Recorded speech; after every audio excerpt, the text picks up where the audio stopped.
Our country has always strived to harbour healthy bilateral ties with her neighbours, a situation that has ensured intercultural exchange and interactions thrive. This was well illustrated recently at a performing arts event curated by the Irish Embassy in Kenya. Let us now take a look at how it went. On this auspicious day, the Kenya Cultural Centre's main auditorium was a beehive of activities, with everyone getting the last touches done to usher in the much-anticipated Muziki Pamoja event, an initiative of the Irish Embassy in Kenya.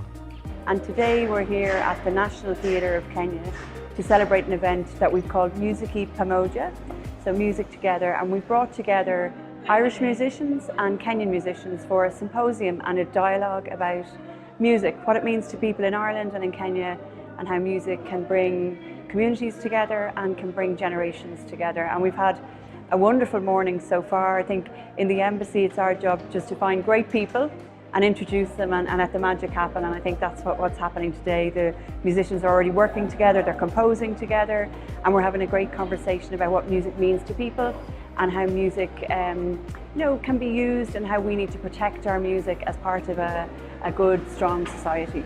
Yeah, so it came about, it was an embassy initiative. We spoke to Caterpillar Music here in Kenya, who's been a wonderful partner, and then we reached out to another partner in Ireland, a partner called Comhaltas Ceoltóirí Éireann, which means like the Fellowship of Musicians of Ireland, which is an old organisation established in 1951 for the protection and promotion of Irish music. So we have 4 musicians over from Comhaltas and another Irish academic who's also a member of Comhaltas and who's a dancer and a musician himself. And we put them together and they worked out a programme for today's event. The musicians have been here for a few days as part of a wider embassy programme. Musical instruments synonymous with some of Kenya's tribes were on stage, highlighting how deeply entrenched performing arts are in our cultures.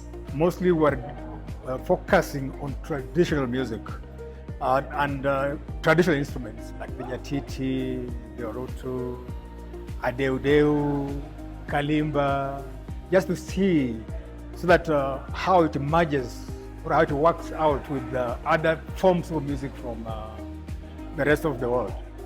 And that's what we're doing today. They have come with their instruments. We're actually having a proper collaboration with them, exchanging ideas, what they think and their view on music vis-a-vis ours. Like you see, mostly African music is more oral, more, you see, theirs is written, but all the same, we seem to find a common platform. I'd love to mention the Irish instrument, but I don't really think I can remember most of them, but they have a mandolin, a banjo, no mandolin. They have a banjo, which they're saying is basically from their country. It's not like the American one. They also have something similar to a bagpipe that we know that the English or the Scottish have. They have a couple of flutes, and then they have a very, very traditional drum that looks more like a tray, small, which is also very traditional to them. And what else do they have? They also have, they come with their dancer who is doing this, something that looks like a tap dance, you know. And on our side as Kenyans, of course, we have Kalimba by Liboy, and then we have Adeudeu by Mukabwa.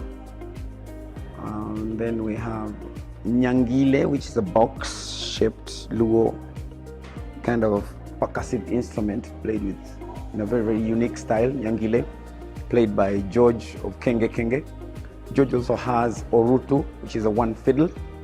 And I forgot to mention that the Irish also came with a violin, which is very similar in a way with, it's also fiddle, falls under the fiddle. So some of the similarities we have.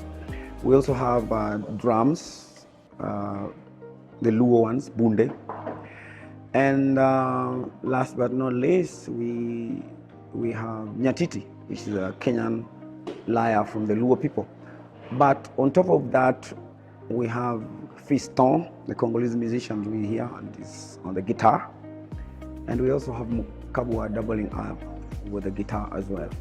Veteran musician Makadem, renowned for his vocal prowess and nyatiti or kambanane playing expertise, graced the stage alongside other talented musicians. Muziki Pamoja, we are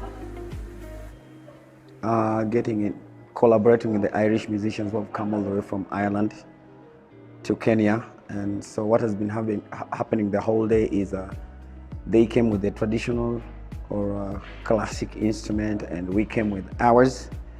And so we are talking about that, and we are jamming to that, and we are creating with that, and talking about the importance of preserving, the importance of those cross-border collaborations musically, the importance of making sure that our instruments that have been there from time immemorial don't disappear for the future. African music inexplicably speaks directly to the soul.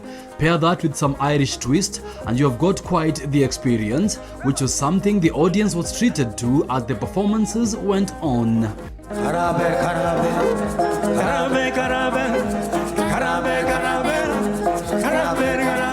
The importance of collaborations cannot be understated. Following the success of the event and the impact it had on the audience and participants, there is certainly a need to have more of such functions in the near future.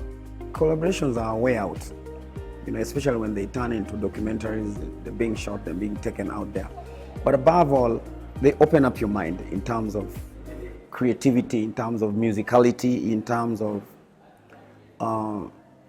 touring and all that. So collaborations are always a way to go, because just like you would say, how do you conquer racism, or how do you conquer tribalism or sectarianism? It's just by, coming together and, realizing that there's even nothing to fear about.